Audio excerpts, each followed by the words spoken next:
The news coming out of Myanmar today isn't just a humanitarian headline. It's a massive geopolitical pivot that is already sending shockwaves through the global financial system. As of April 17, 2026, the Myanmar government has granted amnesty to over 4,300 prisoners. Even more significant, the sentence of Nobel laureate Aung San Suu Kyi was just slashed by 1/6.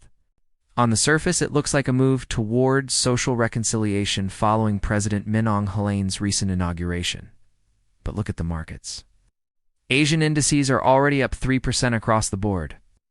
Why is the smart money moving so fast on news from one of the world's most isolated economies? Because this isn't about human rights. It's about geopolitical rebranding.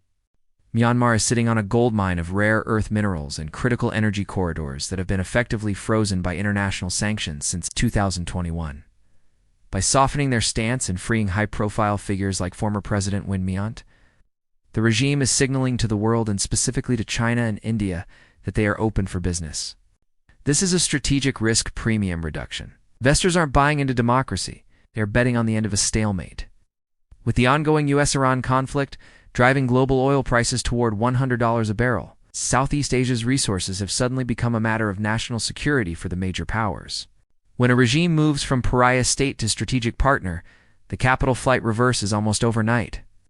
The 3% jump we're seeing in Asian markets is the sound of billions in frozen capital preparing to flow back into regional trade, infrastructure, and mining.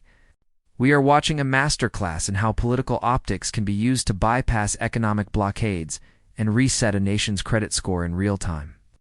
As these borders begin to soften and global powers scramble to secure their supply chains in an unstable 2026, one question remains that most people are completely overlooking. If the world is willing to ignore the past to secure its financial future, where does that leave the safety of your own assets when the next global pivot happens? Follow or subscribe for the next update.